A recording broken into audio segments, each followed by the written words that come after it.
They put my friend's dad in prison because of me. What happened to me after that was beyond horrifying. For months, I thought I was losing my mind. Now my phone won't stop ringing.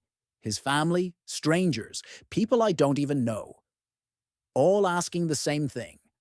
What did you do? But in the end, everything turned out okay. I never meant for any of this to happen.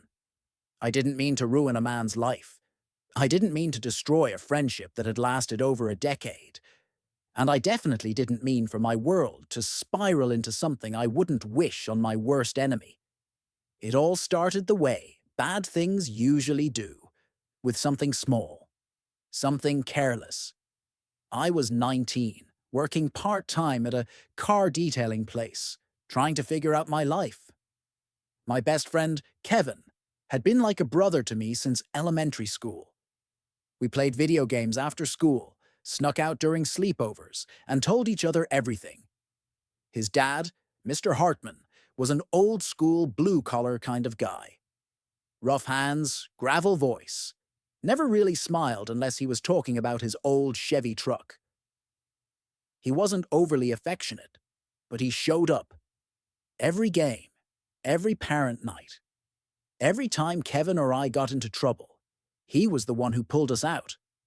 He was solid, the kind of man who builds fences with his hands and doesn't ask for help doing it. So what happened was beyond messed up.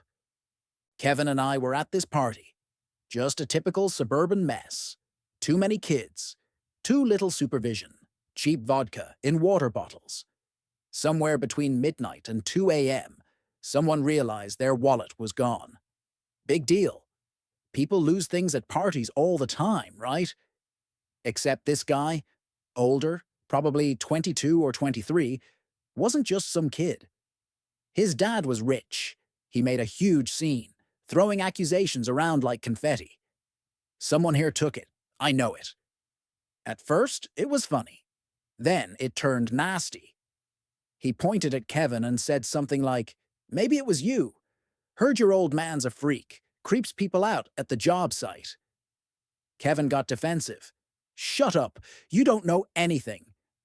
Then the guy turned to me. "What about you? You ever been to his house? Bet he's got some weird shit in there." Now here's where everything went wrong. I laughed. Nervous, dumb laughter. And I said, "Honestly, yeah, the guy's kinda weird. Wouldn't surprise me if he had skeletons in the closet." It was a throwaway line. I didn't mean anything by it. I just wanted the tension to go away. People laughed. The rich guy smirked like he'd won something. I forgot about it by morning. Until 3 weeks later, Kevin stopped answering my texts. I found out through a mutual friend. His dad had been arrested. Fraud, theft, possession of stolen property. There were rumors about a raid at his house. They found some old equipment from his former job, a company laptop, unlicensed tools, stuff that looked sketchy out of context. But the worst part, someone, multiple people, had submitted anonymous tips, saying he was creepy, that he always acted suspicious, that a young man said he had secrets. It didn't take long for me to realize it. That young man was me. My words, twisted, repeated, stretched into something sinister. Maybe I wasn't the only one who said something.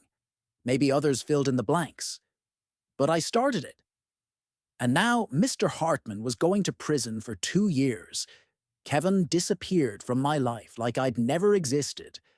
And then the weird stuff started.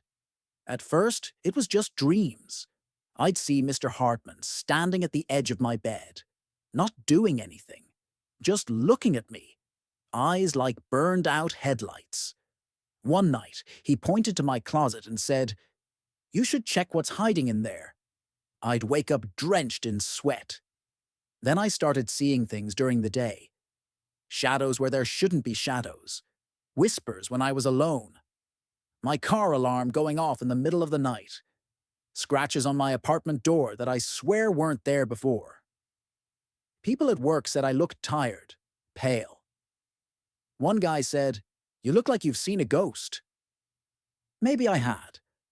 One night my phone rang at 2:47 a.m. No caller ID. When I answered, the voice was low and hoarse. "Do you know what you've done?" I hung up. 2 nights later, same call, different number. This time, it was a woman. "You ruined a good man." Voicemails started piling up. Blocked numbers. I stopped answering unknown calls. I stopped sleeping. Every time I closed my eyes, I felt like someone was standing behind me, just waiting. Then came the letter. No return address. No name. Just a plain white envelope slid under my door. Inside was a printed photo of me and Kevin from middle school. On the back, in black marker, "Still proud of yourself?" That's when I broke. I took a leave from work, shut off social media, barely left the apartment. My mom begged me to talk to someone, but what was I supposed to say? "Hey, I casually destroyed a man's life and now the darkness is closing in." Weeks passed. Then, one afternoon, I got a call from a number I recognized. It was Kevin. I stared at the screen like it was haunted. Answered. Silence on the other end. Then he said, "He gets out next week." I didn't know what to say. My throat was dry. They dropped some of the charges. Turns out most of the evidence came from one of his old co-workers trying to screw him over. They had to reduce the sentence. "He's coming home." I I didn't mean to. I know. I didn't call to scream at you. Silence. "He asked me to call you. Said you needed to hear something." I braced myself. "He forgives you. Doesn't mean he wants to see you." But he said, "Tell the boy we all say things we don't mean. Doesn't make him evil. Just makes him human." I almost dropped the phone. Kevin hung up. That night, for the first time in months, I slept through the night. The next few weeks were quiet. The calls stopped. The dreams faded. I started putting my life back together. But every once in a while, my phone rings. Unknown number. No caller ID. Sometimes it's his family. Sometimes it's strangers. One guy just whispered, "You got lucky," then hung up. I don't answer anymore. I don't need to. Because in the end, everything turned out okay. Not perfect, not painless, but okay. And sometimes that's enough.